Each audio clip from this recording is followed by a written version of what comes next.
এই কালিমাটা যদি আপনি 4 বার পড়তে পারেন, আল্লাহ পাক রব্বুল আলামিন আপনার আমল নামার ভিতরে একটা কবুল হজের সওয়াব আমার আল্লাহ দান করে দিবেন। আল্লাহু আকবার।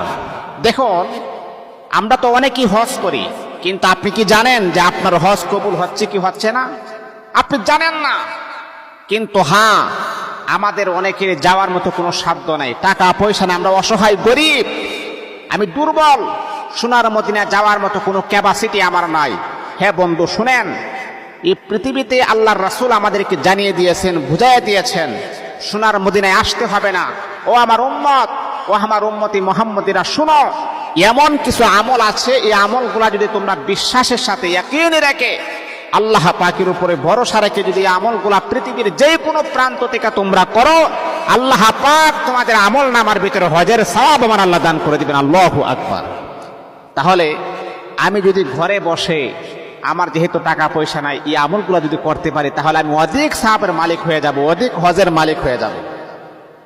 এই আল্লাহ তাআলার বান্দা, সোনার মদিনা যাওয়ার প্রয়োজন হবে না, যেহেতু আল্লাহ পাক রব্বুল আলামিন আপনাকে আমার আল্লাহ স্বাবলম্বী বানান নাই, সেই জন্য আপনি পৃথিবীর যে কোনো প্রান্তে এই আমলগুলা যদি আপনি করতে পারেন, তাহলে আল্লাহ পাক রব্বুল আলামিন, যদি আপনি বাংলার জমিনের ভিতরে আছেন, কিন্তু আল্লাহ পাক আপনার আমল নামার ভিতরে কবুল হজের সওয়াবের দান করে দিবেন।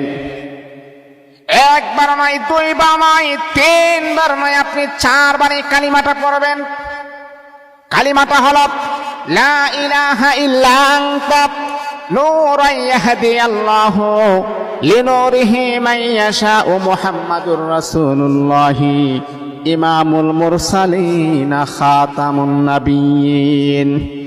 এই কালিমাটা যদি আপনি 4 বার পড়তে পারেন, 4 বার, ও বন্ধু, আপনার বেশি সময় প্রয়োজন হবে না, বেশি সময় আপনার লাগবে না। বন্ধুরে, রং তামাশা করতে গিয়ে কত সময় আপনি অপচয় করে ফেলেন, ঘন্টার পর ঘন্টা সময় আপনি হাসাহাসি করে কাটাইয়া দেন, ঘন্টার পর ঘন্টা সময় বন্ধু বান্ধবের সাথে কথা বলে আপনি সময়গুলো অপচয় করে দেন।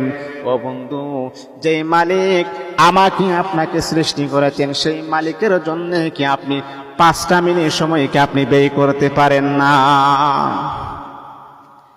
আমার মালিক যদি বলে, বান্দারে, এত সুন্দর করে সুঠাম দেহের অধিকারী করে আমি আল্লাহ তোমাকে বানাইলাম, এ বান্দা 2টা চোখ আমি আল্লাহ দিলাম, ও বান্দা কথা বলার শক্তি দিলাম, ও বান্দা তোমাকে হাত দিলাম, পা দিলাম, এত সুন্দর চেহারার মালিক আমি আল্লাহ বানালাম, বান্দারে, আজকে তুমি